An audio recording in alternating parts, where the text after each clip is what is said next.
You are listening to Single Serves. My name is Arno Marture and I am your host.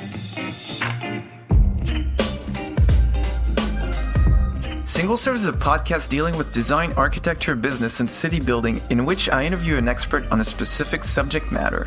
Together, we dive into that topic and challenge conventional thinking in a thought-provoking conversation.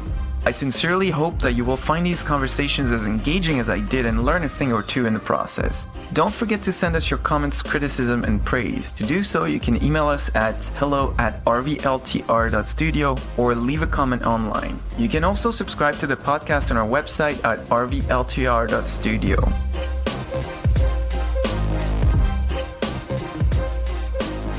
Tura Cousins-Wilson is a co-founder of the Studio of Contemporary Architecture, where he and partner Shane Laptiste are involved in both speculative and real projects that aim at creating a positive impact through innovative, high-quality designs.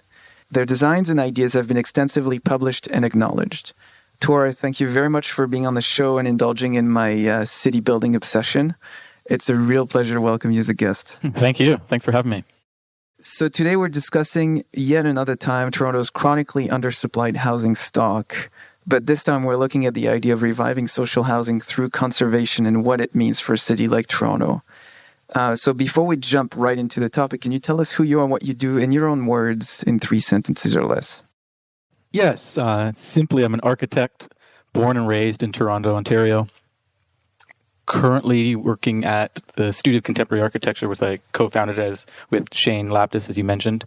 And we're doing work that spans a variety of scales, including private residential renovations and additions, to community work, to sports and recreation facilities, as well as urban design master planning, and speculative work. And the speculative work spans a broad range of scales. And our interest in speculative work is about, the creative process. It's about asking questions, exploring ideas that we can't always explore in built work. So with professional projects or with real clients, for example.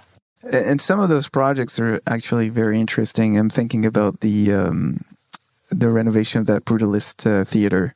I forget the name. Yeah, the St. Lawrence Center for the Performing Arts. So I understand you do those as speculative projects, but do they actually lead to work or have they led to interesting conversations? Some have led to work. They definitely, in my opinion, lead to conversations. That was part of a Globe and Mail article questioning really what we see as heritage, particularly what we see. Do we see brutalist architecture as heritage? There was a current proposal that was looking at demolishing that, and it was a bit of a counter proposal that said, "Hey, we see value in this building. Mm-hmm. We think you could do something bold here that has its own identity, while also, acknowledging the 50 years of the site." So I understand this may not have been the primary purpose of that counter proposal, but has that changed the goals of the building owners at all? It actually, I think it has. I just recently saw they're going to be looking at doing a feasibility study, and one of the things identified was working with the existing building. And I think largely that's partially from a budgetary perspective, but I also think it's greater acknowledgement of the value and the history of the site and the culture of that site. Mm-hmm. That's very interesting. So let's go back to the topic of social housing in the context of Toronto. So Toronto has a housing problem that's undeniable, and I have my own ideas as why that is. But what is it in your opinion? That's a challenging question. I think there's no one answer. I think simply put, we're not building enough housing for the amount of people coming to the city. And that's all different types of housing. So that's market housing. It's missing middle. So duplexes, triplexes, small walk-up apartments. It's even high-rise residential, even though it seems like we're building a lot. We could be building a lot more. And most importantly, when it comes to super deep affordable housing, is social housing. So that's government-funded housing. We're not nearly building enough, a drop in the bucket. If that can answer the question a bit, it's challenging. It's more than just supply. It's, our market is driven by a market. So, interest rates involve supply, demand, cost of construction materials, cost of labor, a shortage of labor. All those things contribute to the inflated housing market. I personally think that a large part of the blame is on a politician refusing to change the regulatory environment, make it easier to build more dense environments.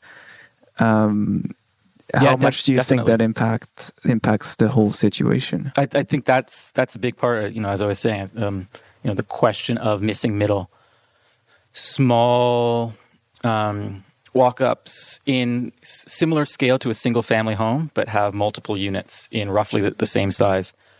You've probably heard, and I think maybe a lot of listeners may have heard of the Yellow Belt. Particularly, that's a large region of residential neighborhoods in Toronto where you can't build anything else other than a single-family home.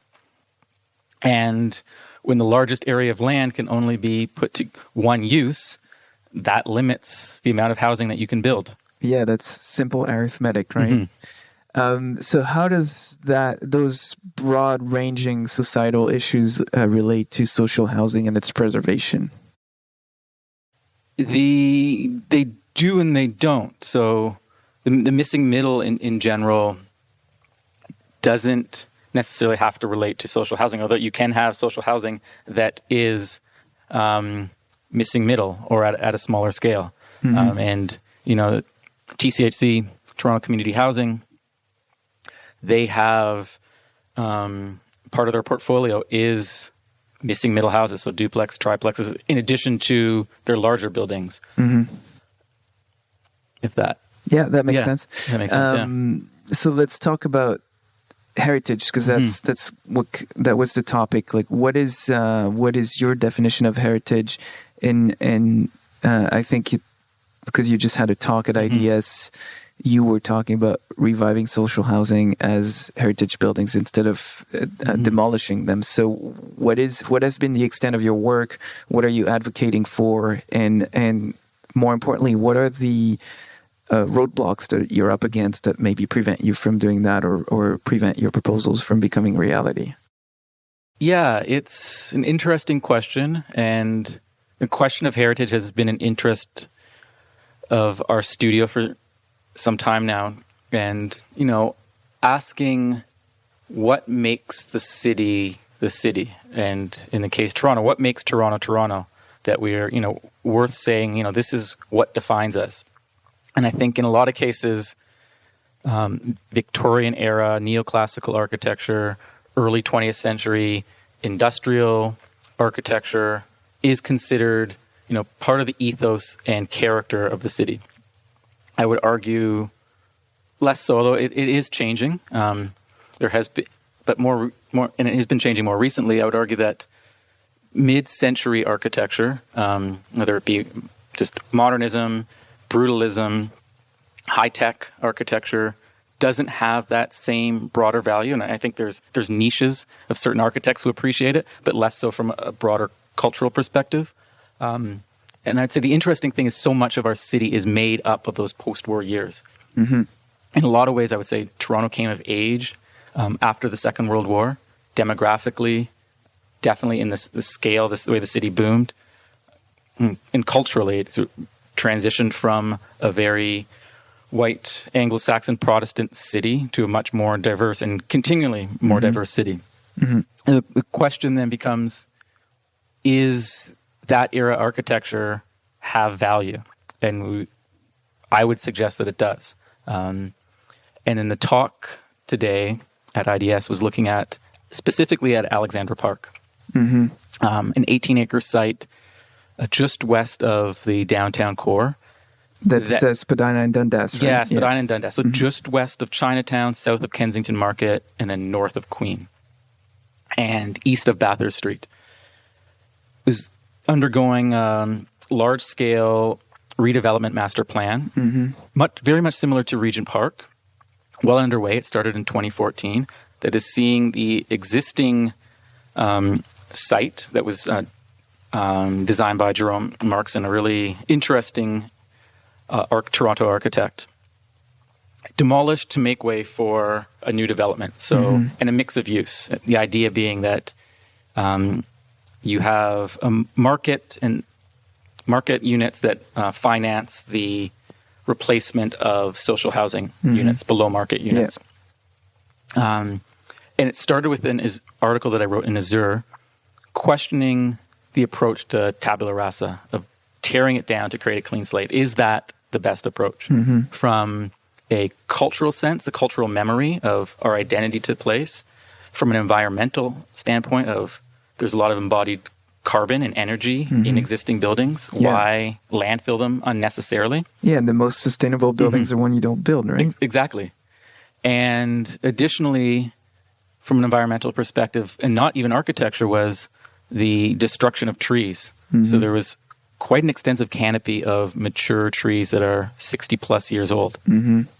That replacing them, which is what they'll do, will take another 60 years, another 2 generations of children really not having mature trees.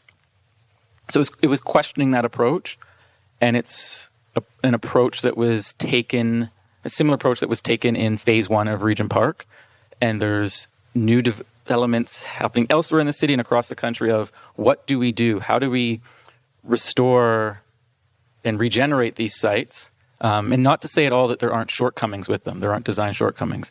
But to say maybe there's a more nuanced approach. And so I believe you had a speculative proposal for that site too.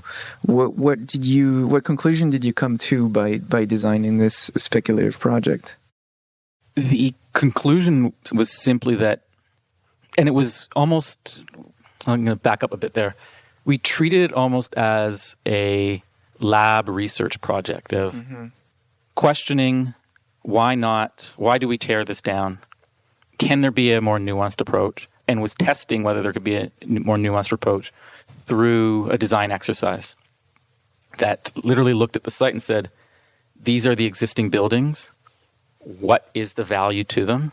So it was identifying value. It was identifying buildings that, were very easy to keep. And then, there were certain buildings that were challenging to keep. And, how could we keep them? And then where would we say add new density? So the idea was to follow the model. And I think it's a debate on, our approach to social housing, that we require the private sector to finance it. I think that's a separate debate. But we did follow that model to keep in relation to the existing master plan.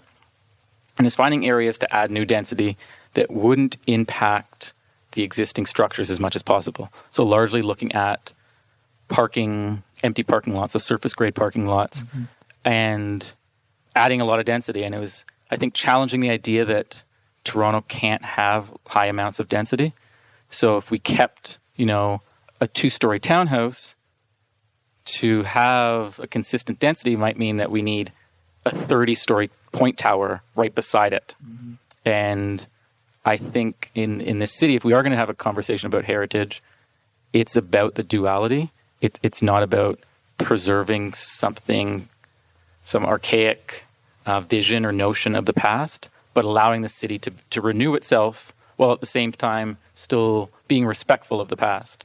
And I think building from the past that adds value. And I think one of the critiques of so much residential architecture is that it's generic and soulless. And part of the argument was an easy way of creating character is working with existing buildings. I think even good architecture requires time to develop its own sense of identity and character and broader meaning. Yeah, and I think this brings up a couple of interesting points. One is that not all architecture is worth preserving. And I remember Alexandra Park because I used to live in Kensington Market, so I would go through that area quite often. And just from a purely empirical observation from going through at the street level, there seemed to have been a lot of architectural quality there in the way the buildings related to the streets and the pedestrian pathways, even though I realize those buildings may have been quite derelict after decades of being in use. So how does one determine what's worth preserving and what's not? Because in my opinion, smart heritage would be about preserving the things that make sense to preserve or architecturally significant, whatever that means in some way. So how do you go about that? And how do you say, well, we can demolish that because it doesn't really have any value or it impedes the adaptive reuse too much, but we need to preserve that one because it's architecturally significant and it's easier to renovate and reuse? It's a very challenging question, and a question that's constantly evolving. I think a good example would be Victorian houses. There was an era in this city. Regent Park is a good example. What predated Alexandra Park was an old street grid of Victorian houses, a suburb, an older suburb in the inner part of the city. And there was a point where those houses weren't valued, which resulted in the creation of Regent Park. That being that they're also in many cases in disrepair. The irony is today, Cabbagetown, which is really the north portion of Regent Park, is valued. You can't get a house for under $2 million if you're lucky in that part of the city. So I think it's acknowledging that our values constantly change, and part of our interest is questioning what are our values today. So I think it's challenging. I'd also like to push beyond heritage as purely being physical architecture. Using the Cabbagetown example again today, and I think it's a beautiful neighborhood. They've done a great job at preserving many of the built form qualities. However, if you were to look at the perspective of heritage from a people perspective, it's fundamentally different. Family sizes have changed. They're much smaller. And families are much richer. They're living in bigger houses with smaller space. The density is different. Cabbagetown in, say, the 1920s was fundamentally different from the perspective of people, even though... It was blue collar, right? Right. Yeah. Class, too. So I think it's, questioning what heritage means from different perspectives from built architectural form.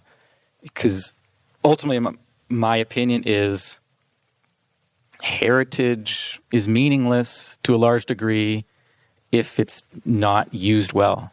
It's about the culture as well and how it fits into the culture. And it's interesting you mentioned the Victorian homes because there's literally thousands of them across the city. So the one question that I've had over the years, is it worth preserving all of them, or should you selectively, as the population pressure increases in the city, should you allow for maybe the demolition of the least significant of them and to build maybe higher density because we need to put those people somewhere too? You have to be realistic. Or is it about preserving all of them because they're old enough to trigger some kind of nostalgia in the culture? I think that's an interesting question too. What are your thoughts on that? It is. And I think it's constantly evolving. I don't think there's a broad brush approach. I think certain areas it might make sense and others less so. There's certain Victorian houses where, they weren't built that well. There's many houses in the city that were built cheaply. They were essentially workers' houses. They're stick frame houses with a brick veneer facade at the front with some interesting architectural detailing. Beyond that, there's not that much special, at least from an architectural perspective, from just a standalone building. Obviously, there's the scale of the street and there's the potentially maybe the coherence. I think coherence is another one. So there's certain areas where I think in a coherent district, it might make sense to keep the heritage. There's many areas in the city where much of the original architectural detailing has been erased. And there might be one standalone building. Do you prevent any change in a whole district because there's a few buildings that still maintain that character? I would say probably not. And that's why I say I think it's something that you can't sort of address entirely holistically. I think it does come down to like specific neighborhoods, specific approaches, but also identifying that we are in a housing crisis and we can't just remain the same. No, so in your opinion, and maybe you can tie that back a little bit to your work on preserving social housing, but maybe broaden the answer to a larger architectural context. What would you do if you had a magic wand and you could? What would be your fix to the housing crisis? I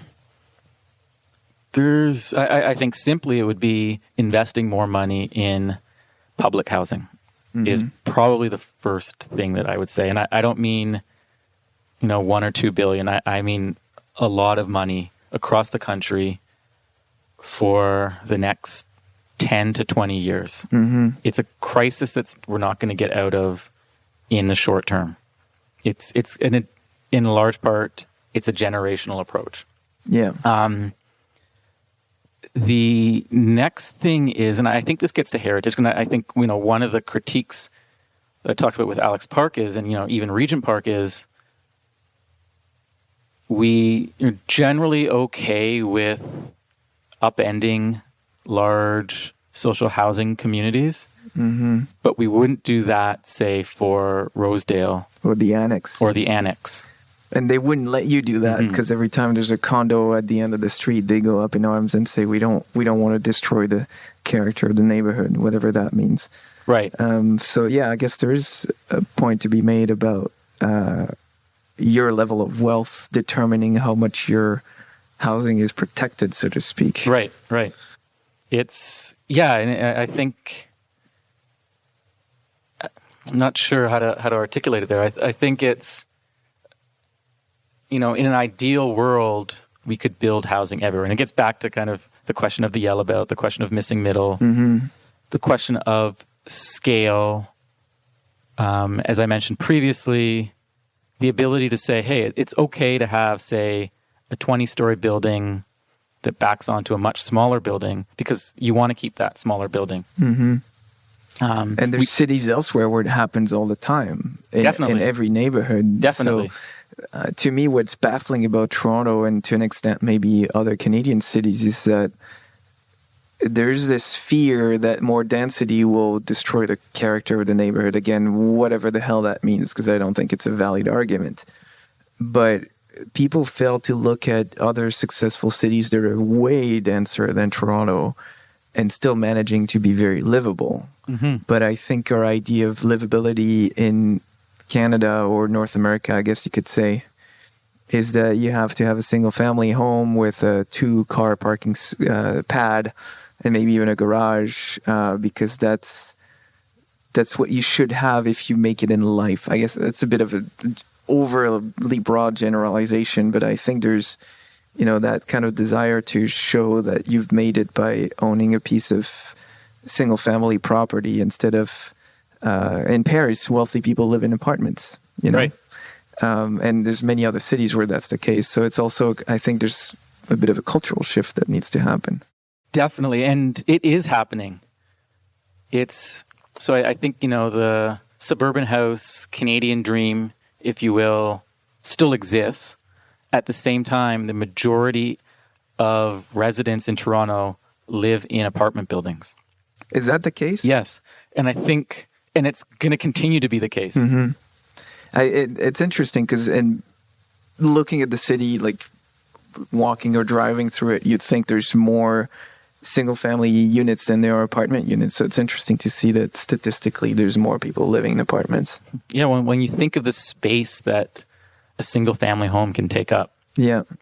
There's lots that are, 100 feet by 200 feet wide with maybe 4 people living in them. In a lot like that, that's the size of a point tower in downtown Toronto. Yeah.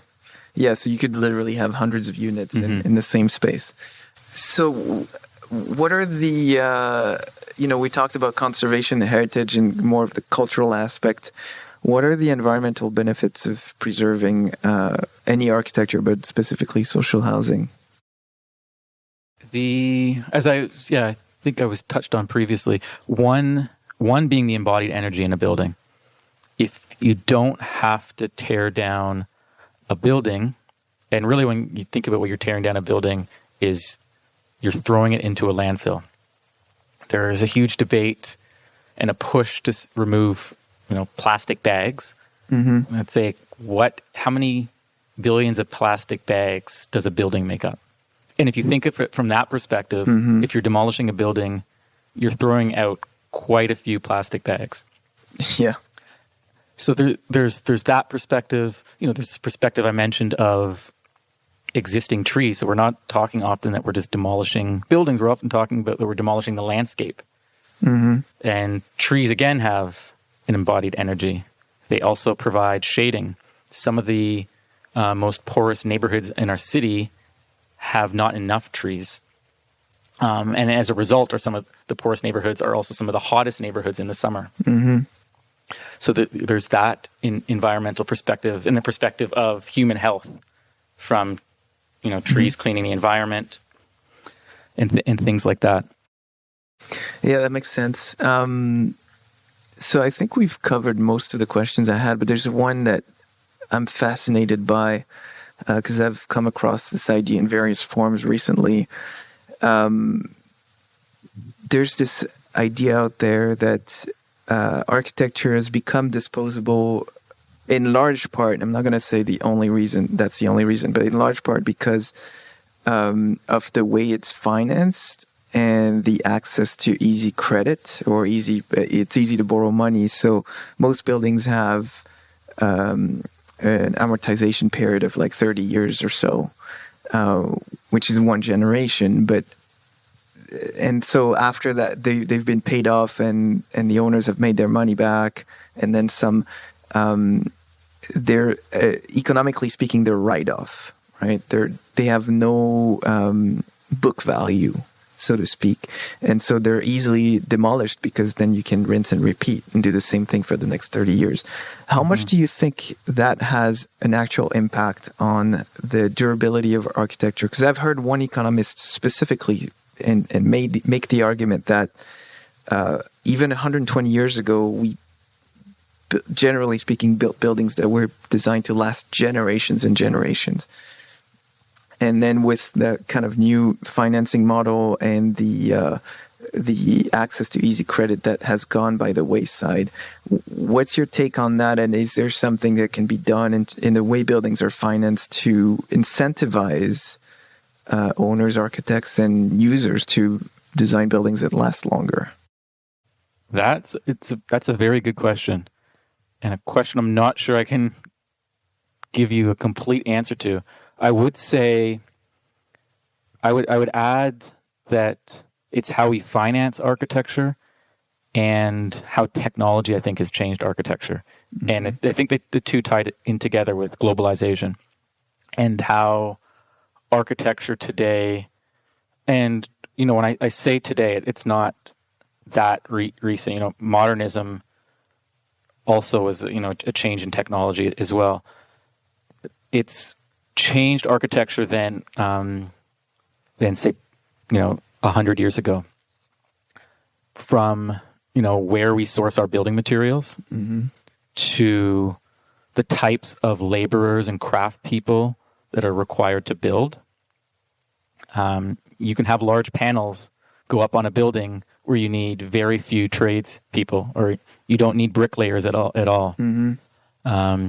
You can ship products from anywhere around the world, so you're not necessarily sourcing materials from that region or materials that are very durable in a certain region. Mm-hmm. I think that is a big perspective. The question of capital is huge. It shapes the city. Mortgage rates shape the city. Mm-hmm. Access to money can shape the size of the house people build. Generally, in my perspective, working with clients is people always want more. Yeah. But they're not always ready to pay for it, right? And, the system of borrowing before you can afford to pay it kind of entices that even more.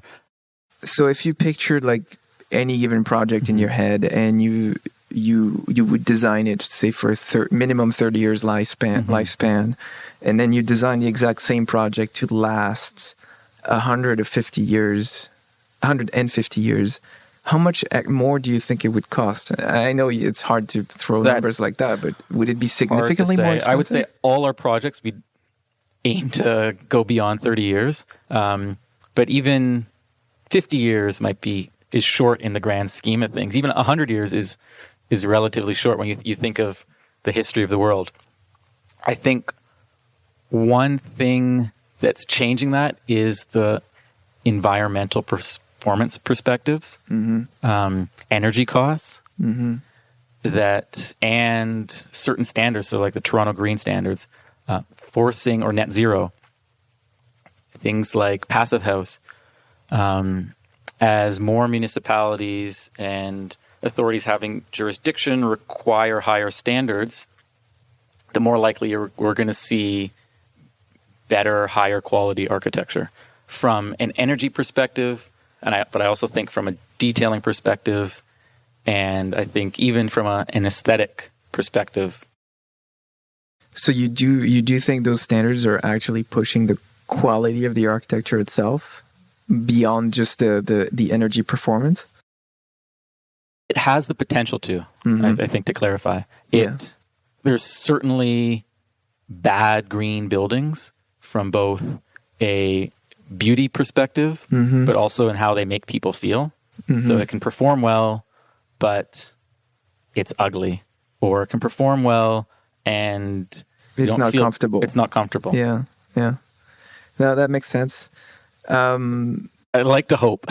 Yeah, I mean, hope is what drives humanity and drives progress. So I'm with you. It's good to hope, but it's also important to keep in mind what are the incentives and kind of rules you have to play by to accomplish that are, because it's going to help move things forward. I think we've covered quite a bit of ground, and I don't have any more questions for you, but are there any final thoughts you'd like to share with the audience with regards to all the things we've discussed today? And I know we've covered a lot of things. So. We did. It was fun. Not really. I don't have any specific questions. I just like to say thanks for having me. Well, and this has been really great. Yeah, it's been a pleasure to have you, and hopefully this is just the first of many conversations. Right. It's not all that often I get to spend additional time talking about architectural ideas like this. Well, you're welcome to do it anytime. As long as there's an interesting topic to talk about, I'm always happy to do those. All right. Well, thanks a lot. It's been great. Okay. Thanks a lot.